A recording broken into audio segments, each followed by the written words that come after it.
Oke, terima kasih. Selamat pagi semua. Selamat pagi di Bandung, Medan. Selamat pagi, Bu Tita. Sebetulnya sudah lengkap tadi dibicarakan masalah ekonomi fundamental indikator yang terbaca. Namun saya hanya lebih detail saja untuk membahas masalah automatic data processing non-farm employment change yang terbaca juga cukup positif.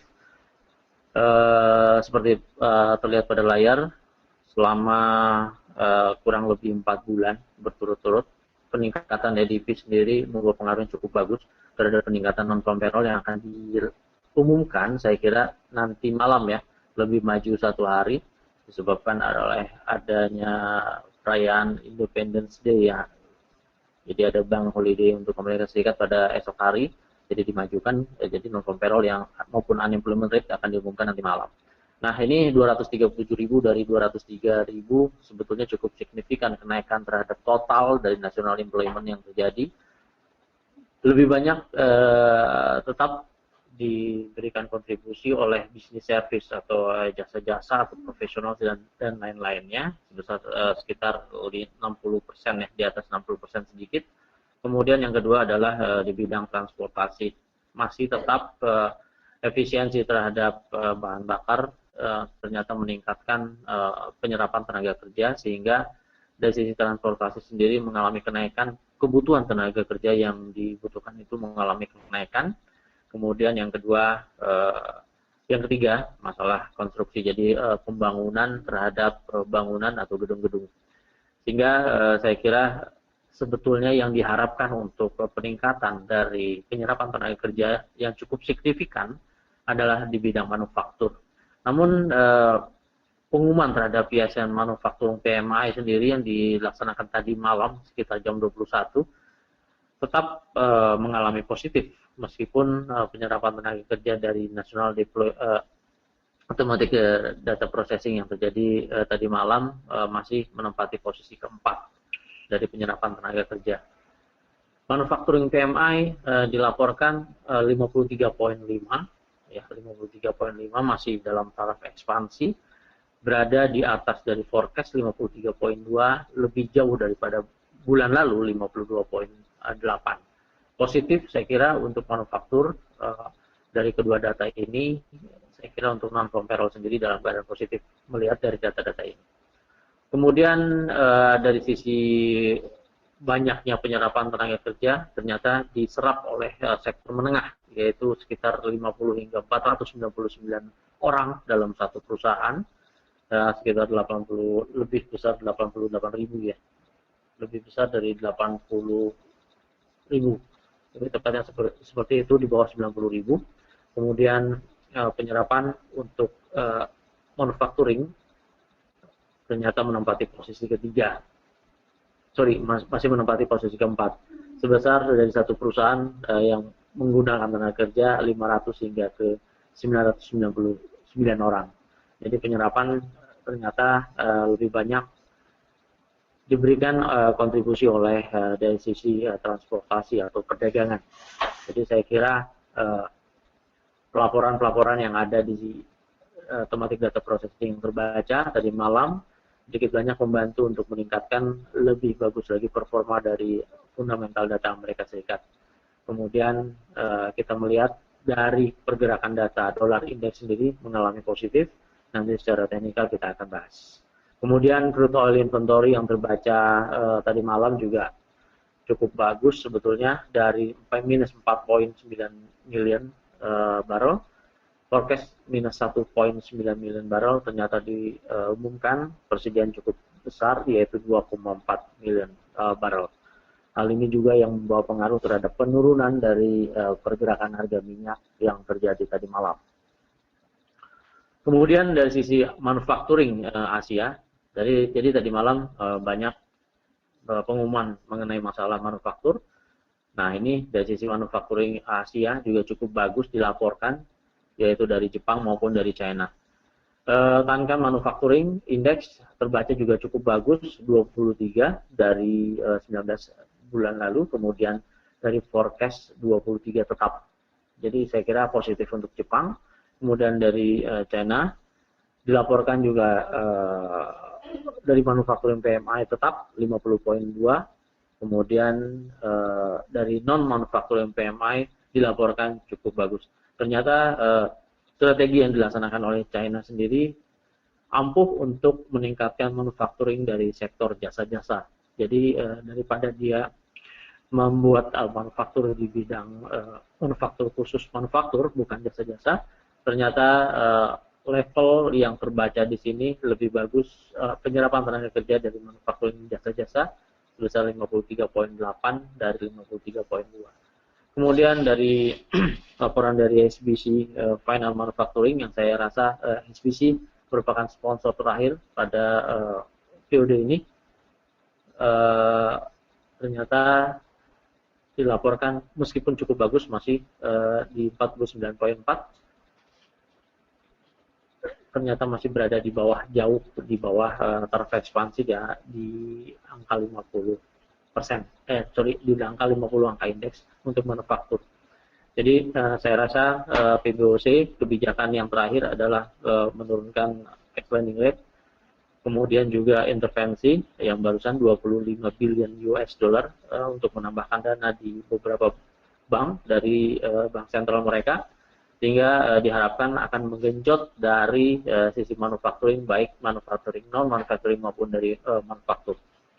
Saya rasa untuk di sisi Asia berkembang menjadi lebih baik di Jepang maupun di China. Kemudian di Euro area ada beberapa negara yang mengumumkan masalah manufaktur ini. Spanyol, kita lihat di sini pembacaan untuk PMI Spanyol ternyata lebih bawah daripada beberapa forecast daripada analis. Analis menyatakan 55,5, ternyata dilaporkan hanya berkisar ke angka 54,5. Namun hal ini masih di taraf ekspansi. Kemudian di Italia PMI dilaporkan 54,1, juga di bawah dari forecast 54,4. Kemudian dari Prancis dibaca 50,7 dilaporkan, diprediksi oleh para analis 50,5. Ternyata dari 3 negara ini hanya Prancis yang menempati posisi di atas dari forecast sebesar 0,2 dari angka indeks manufaktur. Jadi di Jerman sendiri masih tetap sama seperti forecast 50,9. Yunani yang menjadi pokok pembicaraan akhir-akhir ini, kita lihat di sini manufaktur yang dilaporkan menurun dari 48 menjadi 46,9.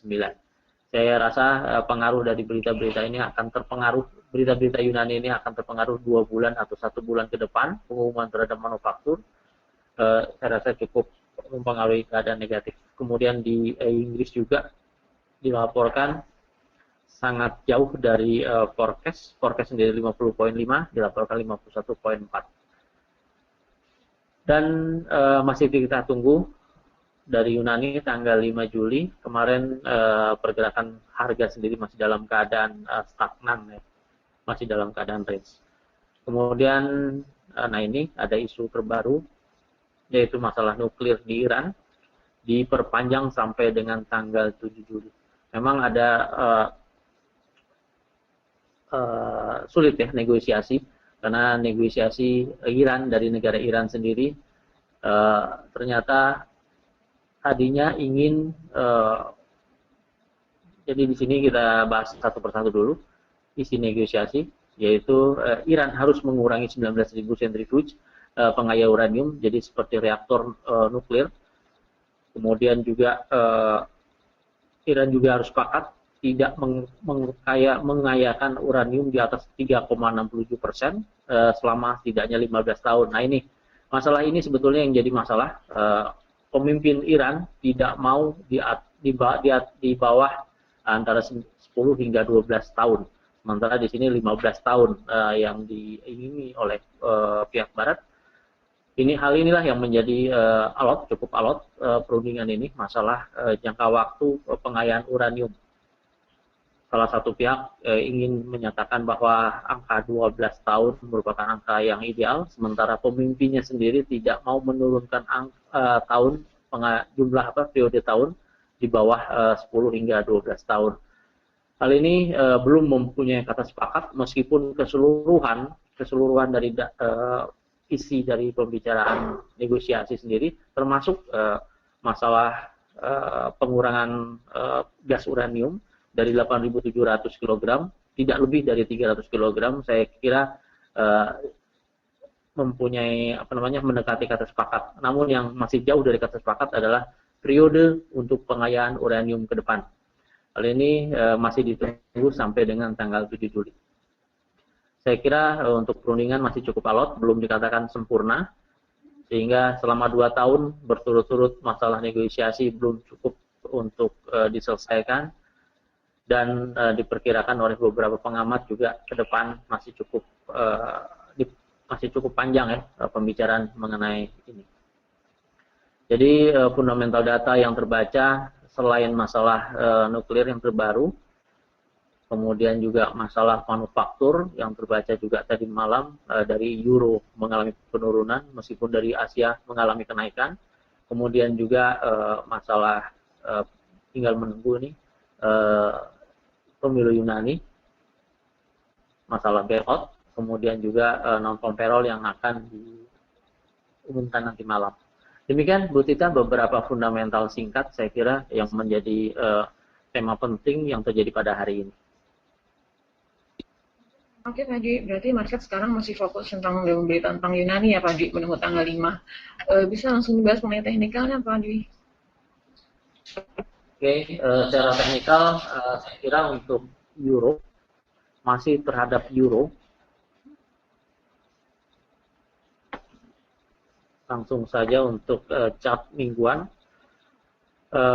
Untuk euro sendiri saya kira masih dalam keadaan bearish, mendekati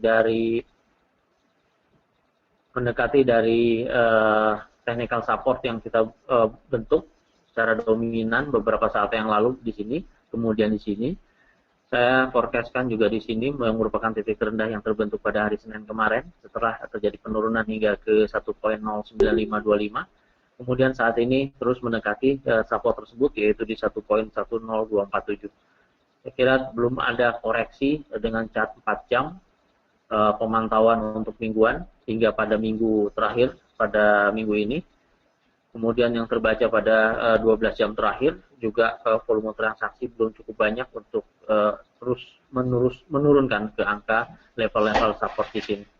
Secara teknikal saya kira euro masih dalam keadaan drop, kemudian batasan untuk pemasangan posisi stop sell juga masih dimungkinkan di angka 1.11278. Kemudian di Aussie, ya Aussie ada berita bahwa tingkat suku bunga kedepannya akan lebih diturunkan karena kan kecenderungan untuk perbaikan di Aussie belum cukup kuat untuk menaikkan tingkat trade balance di sana, sehingga saya kira untuk pergerakan Aussie masih tetap sama bearish. Kemudian mingguan juga masih berada di bawah meskipun sempat menyentuh di harga tertinggi di 0.77250. Saya kira pergerakan lanjutnya ada di kisaran sekitar 0.76 hingga ke target lanjutan 0.75. Target 0.76 saya kira tetap masuk akal dikarenakan chart atau pola yang terjadi di sini masih cukup kuat dengan tren bearish. Kemudian di pound sterling saya kira untuk pergerakan mingguan atau pergerakan harian bahkan kemarin mengalami penurunan, hanya terjadi 2 kali retracement. Ya, 2 kali retracement pada pertengahan perjalanan hari dari jam 5 subuh kemarin waktu Indonesia bagian barat hingga pada jam 4 subuh tadi. Ternyata pergerakan pound sterling mengalami penurunan sebesar kisaran 1463 pips di Monex Trader.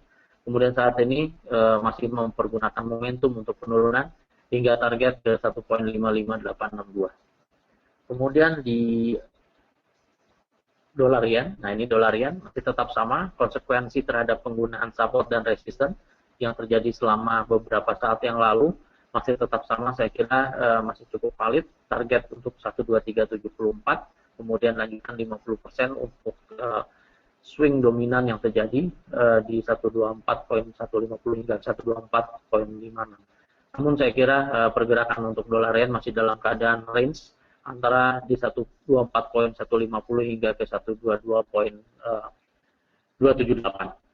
Kemudian chart auto chartis kita di angka probability 60% menunjukkan bahwa ada pola-pola yang cukup bagus di sini di pound sterling yen di chart 60 menit ya. Chart 60 menit apabila terjadi breakout. Nah, ini sudah terjadi breakout namun masih dalam taraf minor breakoutnya telah tembus di sini di angka 192.30-an. Target untuk kenaikan untuk di pound sterling yen di 193.15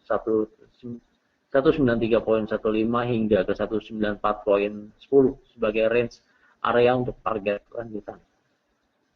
Kemudian di euro pound sterling juga di cross rate. Euro ternyata lebih dominan untuk bearish daripada pound sterling. Pound sterling tertahan. Kemudian di sini juga terjadi breakout. Setelah terjadi beberapa candle, sekitar 5 candle, telah tertinggal setelah breakout di sini, hingga target ke 0.7028.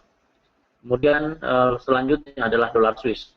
Dolar Swiss saya kira lebih bagus breakout yang terbaca di sini, dikarenakan bullish candle yang terbaca juga cukup bagus. Volume transaksi menjelang breakout cukup bagus, sehingga pada saat terjadi breakout pada resistance, mengindikasikan completed untuk di dolar Swiss breakout saya kira telah terjadi. Kemudian juga dua candle yang terjadi cukup bagus juga, sehingga target sebentar lagi tercapai di 0.9509 untuk di dolar Swiss. Sementara kalau kita melihat di komoditi sendiri, kita lihat di sini yang terbaca adalah di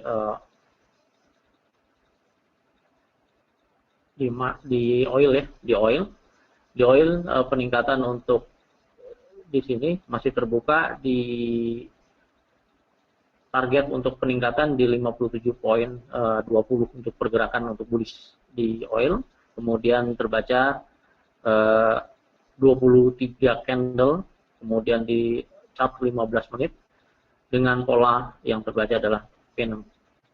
Demikian Ibu Tita, beberapa ulasan mengenai teknikal, fundamental maupun lainnya untuk hari ini. Jadi bisa sedikit membahas mengenai teknikal dari saham Asia sendiri, Pak Dwi? Asia. Untuk Hang Seng, saya kira tadi terjadi open gap, ya, opening di 26.257. Kemudian saat ini berusaha untuk menutup open gap. Transaksi yang terjadi untuk saat ini saya kira masih dalam keadaan range untuk chart 30 menit. Ya, chart 30 menit masih dalam keadaan range. Kemudian pergerakan untuk Hang Seng kemarin juga tidak terlalu menguat meskipun sempat menyentuh ke angka tertinggi 26.489. Kemudian ditutup di bawah di kisaran 26.103 ya. 26.103, kemudian open gap tadi pagi. Saya kira pergerakan untuk di Hang Seng kita batasi di angka ini. Kisaran 26.487 hingga ke 25.836. Kemudian apabila ingin transaksi short term dapat mengalihkan untuk time frame lebih kecil yaitu 15 hingga ke 5 menit. Namun hal itu cukup riskan untuk kita pergunakan dikarenakan fluktuasi harga untuk saat ini saya rasa belum menentu. Jadi tren untuk jangka panjang atau major untuk di atas 1 jam masih belum terbentuk. Kemudian di Nikkei saya kira untuk pergerakan selama 3 hari ini mengalami bullish, bergerak di atas moving average, kemudian saat ini masih dalam bentuk range. Dalam arti kata target tertinggi di 20.950 hingga ke swing terendah yang terbaca di 19.865 masih berada di antara pergerakan harga itu. Namun begitu kita dapat memanfaatkan untuk transaksi jangka pendek, yaitu dalam keadaan bullish, menunggu tingkat tertinggi 20.615 untuk posisi buy stop. Kemudian di KOSPI, saya kira juga hampir sama. Kepanikan yang terjadi pada hari pada hari Senin kemarin ternyata telah tertutupi dengan tertutupnya open gap yang terjadi di KOSPI, sehingga hari ini pada 8 jam yang lalu terjadi breakout, sehingga peningkatan atau harga tertinggi yang terjadi minggu lalu juga tercapai di 255,44. Saat ini masih berkisar di antara harga angka tertinggi pada minggu lalu. Saya kira pergerakan untuk KOSPI juga terjadi bullish untuk chart 4 jam. Demikian Bu Tita, saya rasa cukup sekian, silakan disimpulkan.